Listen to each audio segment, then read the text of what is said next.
Imagine you have $500,000 invested. Portfolio A produces an 8% yield. That is $40,000 a year in income. Portfolio B produces 3.5%. That is $17,500 a year. If you only look at today, Portfolio A appears to win easily. But here is the question that matters more. What are you giving up to get that extra $22,500 today? Maybe nothing. But maybe you are giving up capital appreciation. Maybe dividend growth. Maybe diversification. Maybe tax efficiency. Maybe future flexibility. That is where income can become expensive. Not because high yield is automatically bad, but because a portfolio can sometimes produce more cash today by sacrificing too much of the growth it still needs tomorrow. And that is the exact problem this video is built to solve.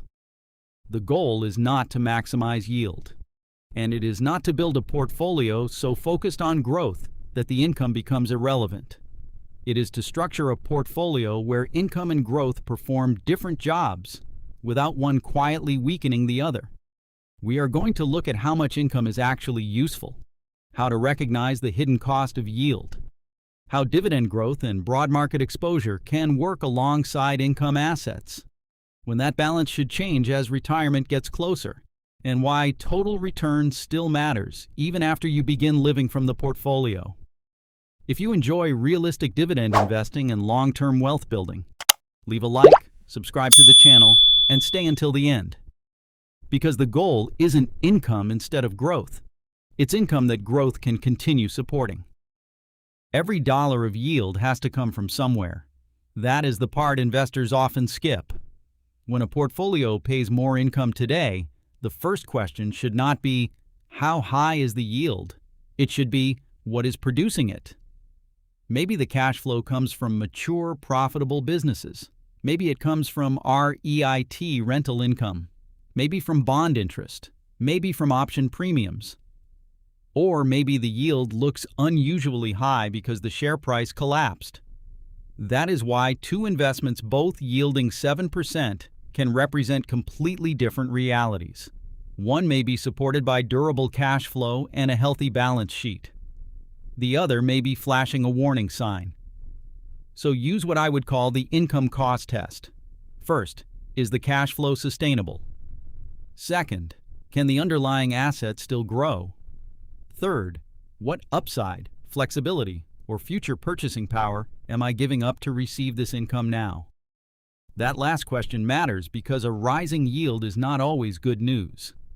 Sometimes the payout increased, but sometimes the price simply fell much faster than the dividend changed.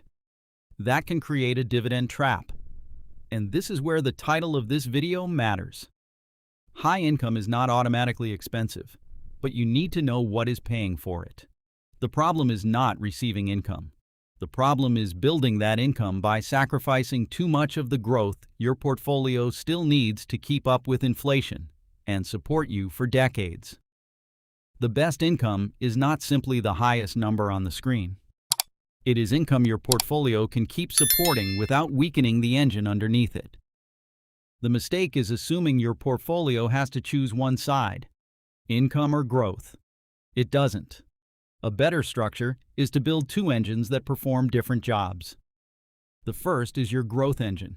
Its job is capital appreciation, earnings growth, broad participation in the market, and protecting your future purchasing power.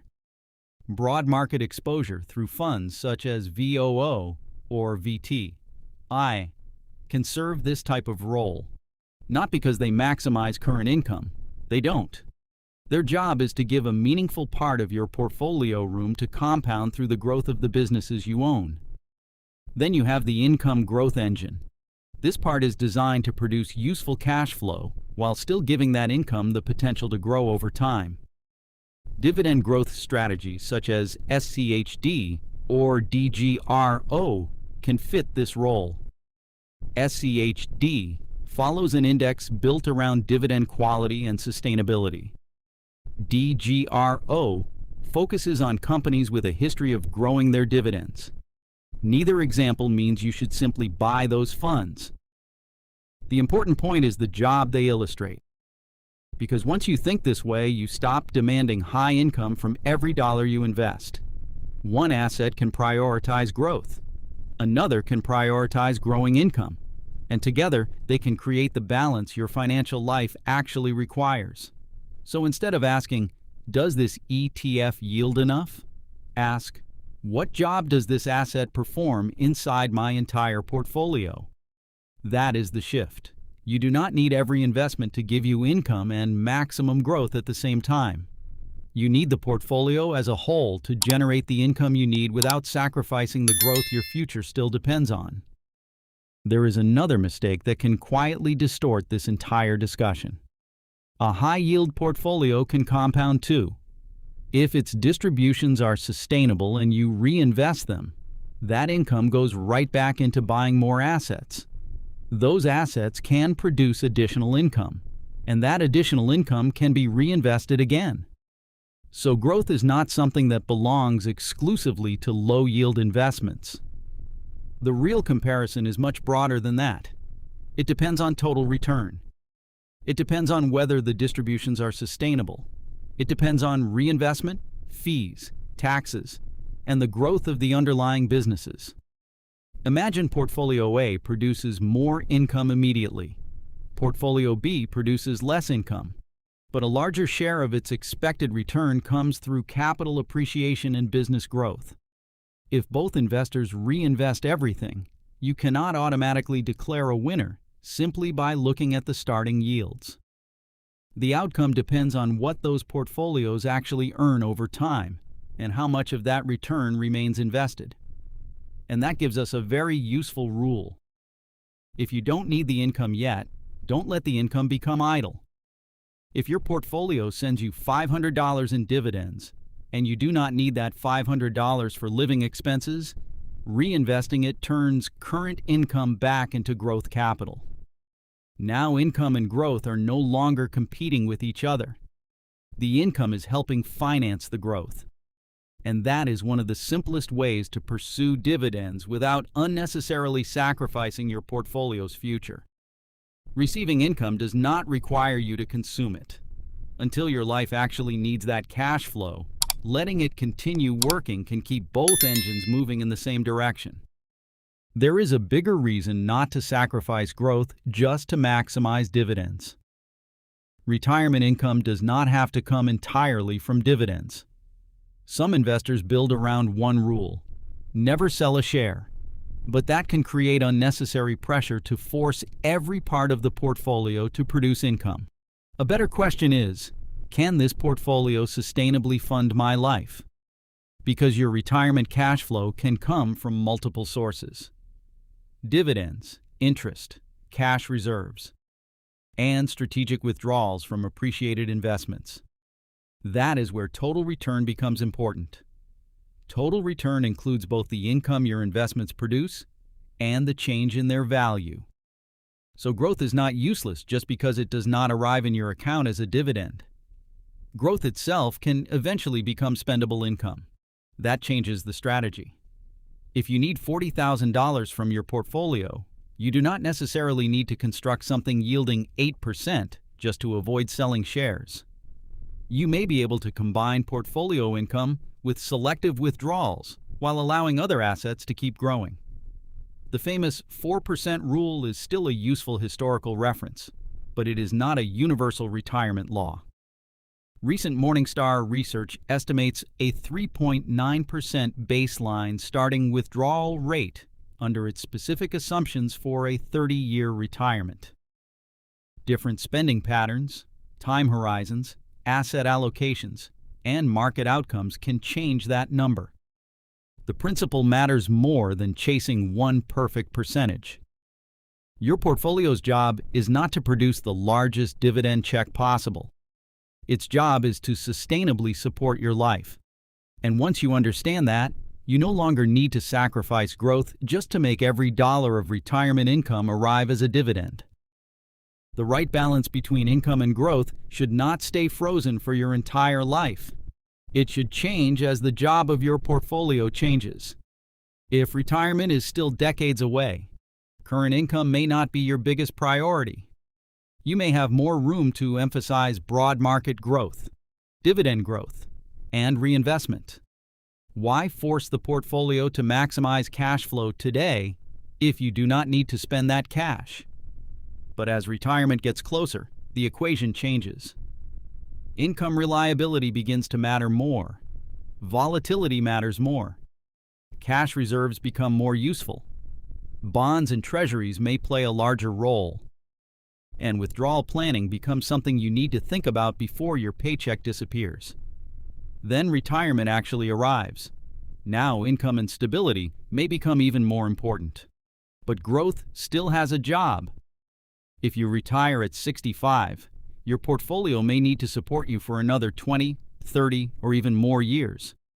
Inflation does not retire when you do.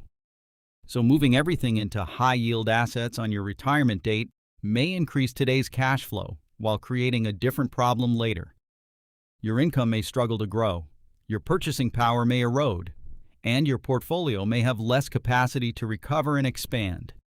That is why there is no universal allocation based simply on age.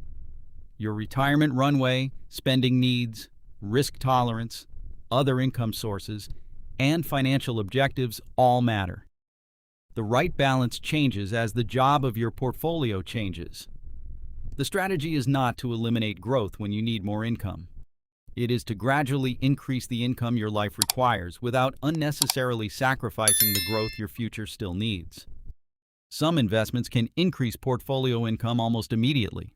Covered call ETFs, REITs, higher yield holdings, bonds and treasuries. None of these tools is automatically wrong, but each one solves a different problem, and each comes with a different trade-off. Covered call strategies are a good example. They can generate additional distributable income by selling options against equity exposure. But that income can come at the cost of giving up part of the upside when markets rise strongly. JEPI, for example, combines large-cap U.S. stocks with an options strategy designed to generate monthly income while still pursuing capital appreciation. That balance tells you something important. Even an income-focused strategy still has to consider growth. So before adding any income booster, ask one question. What problem is this allocation solving? If you are retired and need more cash flow today, increasing income may serve a real purpose. But if retirement is 25 years away and you are sacrificing significant upside simply to receive larger distributions you do not need, you may be solving a problem that does not exist yet. Taxes can widen that trade-off.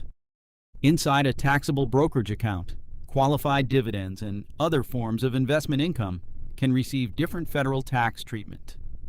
So the yield you see is not necessarily the income you ultimately keep.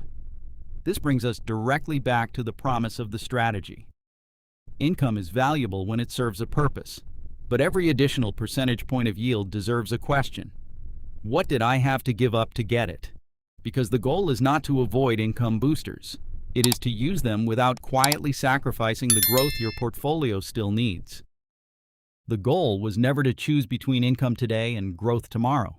It was to build a portfolio where both can do their jobs without one destroying the other. Growth expands the capital base. Dividend growth can increase future cash flow.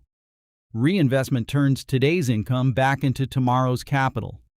Diversification reduces your dependence on one company, sector, or income source. And total return gives you more than one way to eventually fund your life. As retirement gets closer, that balance can change.